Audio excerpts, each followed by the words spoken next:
of his cabinet ministers. Good morning to you, Mr. President. We welcome you to this National Members Assembly for the next 2 days. I know you have an incredibly busy schedule. We're waiting for the family meeting as well.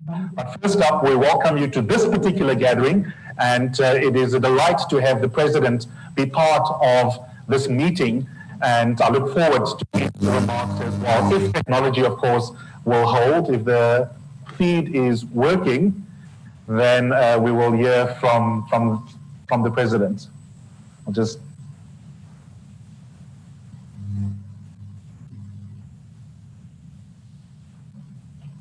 Okay, while we're waiting, okay, the team will give me a nod. While we're waiting, one of the many reflections we'll come back to a little bit later, just to demonstrate that I was actually listening to the Minister. I thought it was really fascinating, the level of honesty the Minister had to ask questions in the middle of her remarks around whether or not we had honored the participatory model of democracy that we signed up for. That's crucial. How much participation had we enabled for the residents of our municipalities to be part of an inclusive process rather than being top-down, coming with solutions as policy experts, as lawyers who understand the legislative framework. Participation is critical.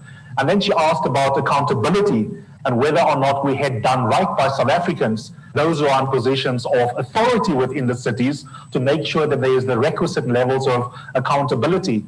And I think, truth be told, the answer is probably a mixed bag. And when you talk about accountability, you cannot leave out, as she rightly did, the question of corruption in particular. Very often, the largesse that is dispensed to local government is an opportunity to do good. It's also sometimes an opportunity for certain kind of nefarious relationships to open up between politics and money.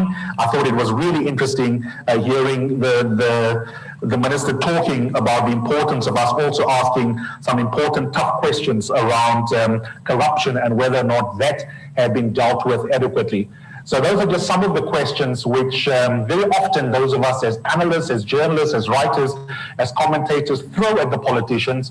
And I think it is really fantastic to hear a senior cabinet minister asking those questions as a form of self-accountability of the government, and to ask us in turn as citizens and as the members, the delegates present for the next 2 days, to also highlight those questions as we are asking whether or not local government is as effective as it can and should be as a matter of constitutional duty in terms of what local government is supposed to deliver to each one of us far and wide across the length and breadth of South Africa. So those are just some of the takeaways for me from the Minister's address.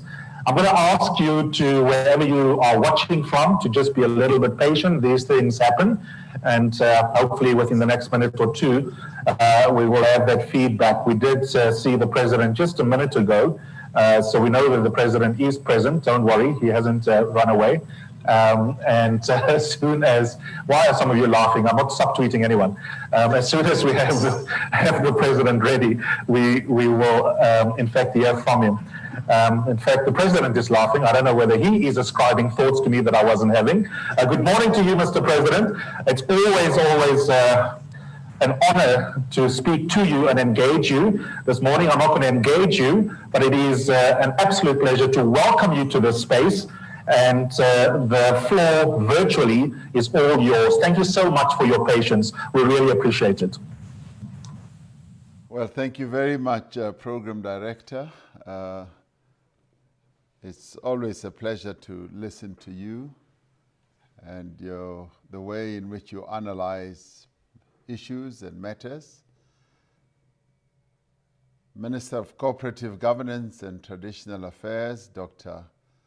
Nkosazana Dlamini-Zuma, ministers and deputy ministers participating in this wonderful assembly, the President of SALGA, Councillor Thembi Nkadimeng, the present and past leadership of SALGA at all levels, MECs for local government, the chairperson of the National House of Traditional Leaders, Nkosi Mahlangu, the chairperson of the Independent Electoral Commission, mayors, speakers, chief whips, councillors, traditional leaders, And I hear you have international guests. I'd like to extend my warm greetings to the international guests who are in our midst and participating in this. Thank you very much for the invitation, President Nkadimeng, to address the SALGA National Members Assembly. When you invited me, I felt quite honored, and I am delivering on your invitation. It is almost 20 years to the day since we held the first fully representative local government elections in democratic South Africa, elections that we held on the 5th of December in the year 2000.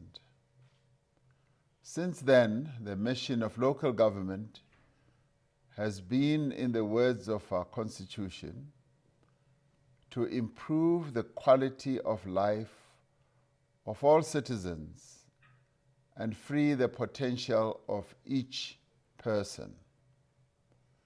We meet today to reflect on our progress over the last 2 decades towards the realization of that mission, and to continue to outline the tasks ahead.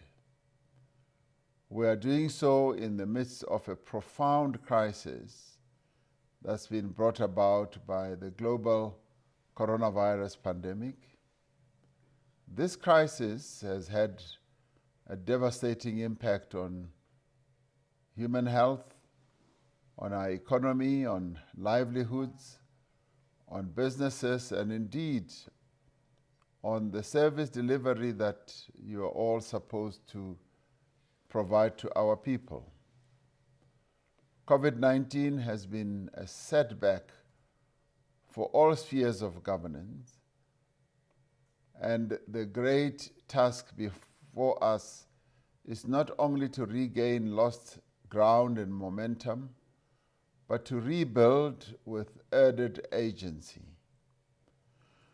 We are now in the phase of recovery and reconstruction, a phase that will be difficult and long, a phase that will also require the utmost dedication and effort from all of us.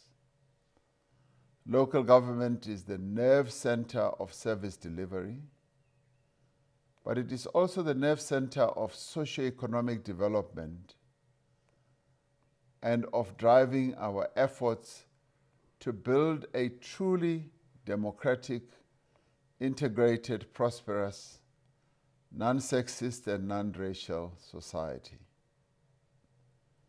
As SALGA, you are at the forefront of transforming our country, but also transforming local government to make it fit for purpose and so that it can serve our people and meet their needs.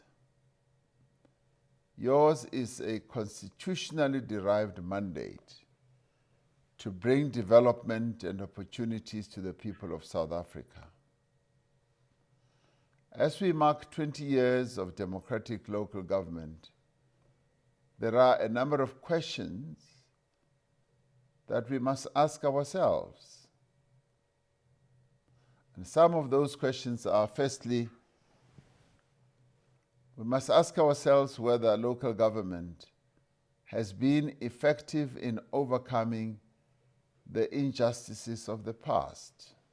And we can enumerate the injustices. They are plentiful.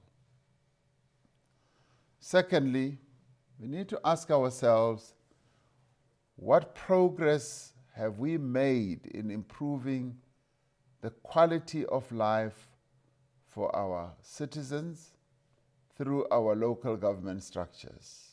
Thirdly, we should ask ourselves whether local government has advanced effective and ethical governance. We could ask ourselves many, many more questions that go to the real heart of the impact that we may or may not have had on the lives of our people. it is undeniable that over the past 20 years, local government has been a key driver of development in our communities, both economically, politically, socially, and in many other ways. Our progress has been substantial, and the quality of life of millions of our people has been affected through local government activity, but has also been improved. We now have schools, libraries where there were no libraries. We have clinics where there were no clinics before. They now exist. And they exist at local government level. Communities now have sanitation and clean drinking water where they were once forced to fend for themselves. Homes have been electrified and streets have been paved in a number of places around our country. The provision of services has, over the course of 20 years, lifted millions of our people out of poverty and enabled them to enjoy an improving quality of life. But we must all admit that local government, whilst it has done a lot of things to benefit our people, that it also faces a number of very serious challenges. A measure of the extent of these challenges are the poor municipal audit outcomes. The latest report from the Auditor General points to serious lapses of governance and financial management in our municipalities. Our departed Auditor General, Mr. Kimi Makwetu, may his soul rest in peace, often reported to me very sadly about the performance of our local government entities. For the 2018-2019 financial year, only 20 of our country's 257 municipalities got clean audits. This, colleagues, is less than 8%. Furthermore, these outcomes appear to be worsening each year rather than improving, which should be the natural progression of everything that we do. Improve and improve. Many of the challenges facing our municipalities are inherited. Among them are massive backlogs in basic services, deep inequality, weak revenue bases, rising demand for services, and the devolution of several new powers and functions to local government.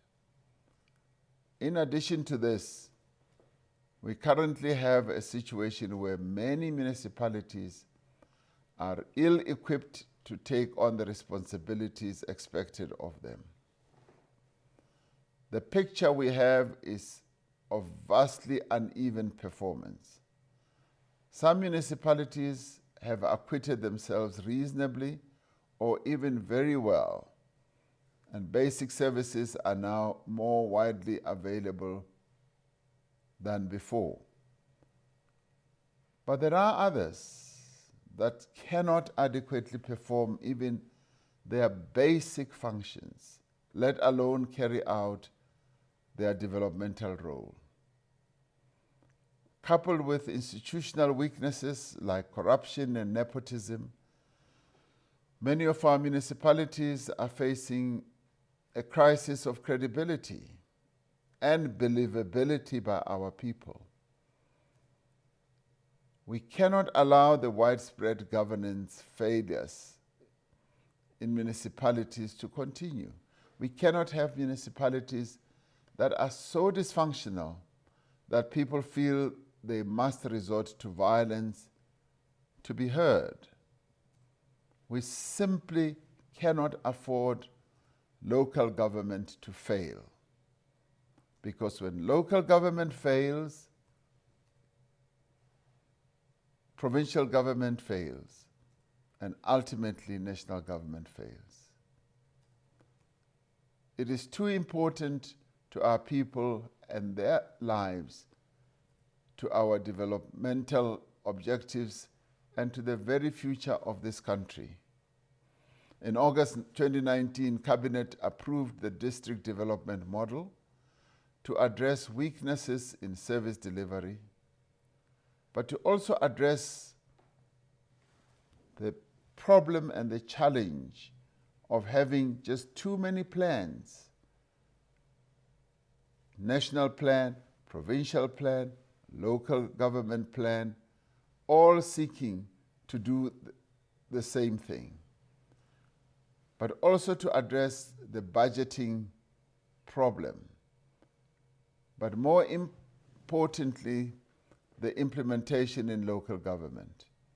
Its primary purpose is to narrow the distance between the people and their government. It is about improving the delivery of integrated services, the alignment of resources, facilitating inclusive economic development, and establishing long-term strategic planning. At the same time, the district development model prioritizes building state capacity and strengthening the system of local government. During the past year, and despite the limitations imposed by COVID-19, we have made progress in institutionalizing the district development model. And this is a process that Minister Dlamini Zuma has been driving, spreading it around the country with a view to strengthening our local government. We've been able to launch 3 pilot sites in the eThekwini Metropolitan Municipality, in the Waterberg District Municipality, and in the OR Tambo District Municipalities. The Development Bank of Southern Africa has been appointed as an implementing agent, and project management offices and district hubs have been established in the 2 pilots in KwaZulu-Natal and Limpopo. The district hubs will facilitate intergovernmental joint planning, resolve misalignment in both thinking and planning, and ultimately help to provide municipal support and provide shared services. Now, despite the district development model also has champions in the form of ministers and deputy ministers and MECs who, having been appointed, are paving the way for intergovernmental teams to work with districts in a coordinated fashion. Growing local economies is critical if we are to resolve problems of poverty and unemployment. The development of one plan will transform our intergovernmental planning landscape.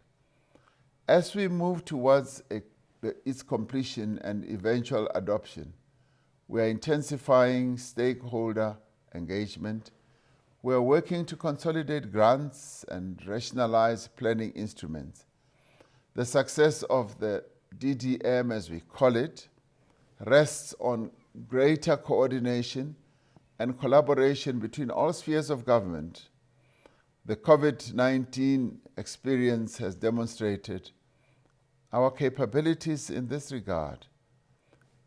We have been able to establish national, provincial, and district coronavirus councils, as well as centers to drive our response, and in the main have been successful in bringing government together and closer to our people. As we now rebuild our economy, this approach to collaboration should be used at a local level to support growth and job creation. At the same time, we must also resolve the structural weaknesses that still exist. We must step up coordination efforts to avoid resource wastage and eliminate the duplication of progress.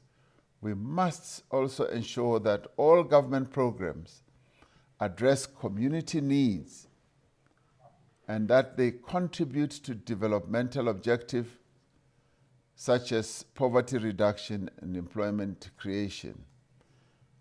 Our experience with this pandemic has demonstrated the importance of political leadership in forging collaborative public service networks.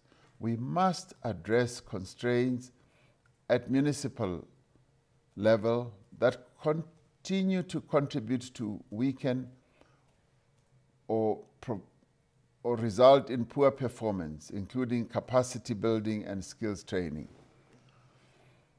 We have to attend with urgency to the issue of maintenance of municipal infrastructure.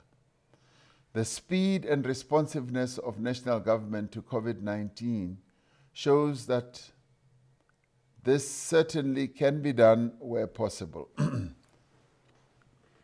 SALGA has a clear strategic role to play in supporting its members to fulfill their developmental obligations. I call on you to continue to be an active participant in the intergovernmental relations system, to provide common policy positions on key issues, to continue to represent local government interests, and to provide solutions to challenges that are currently facing our local government. We remain unwavering in our determination to build a society that guarantees a better life for all. On this important anniversary, let us establish a firm platform for local government to continue to improve the quality of life of all citizens and to free the potential of each person.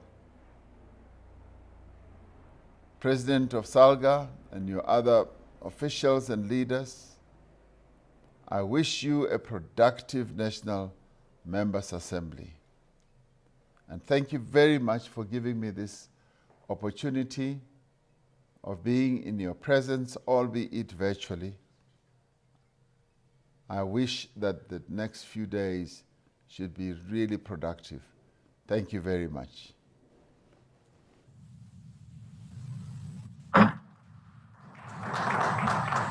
Thank you to President Cyril Ramaphosa. We've just lost the screen there, but I hope that the President is still with us. I'm going to ask Councillor Nkarimeng to come up and just, on behalf of SALGA, to more directly thank the President, either if he's with us or in absentia, as we say in Latin. Oh, there he is.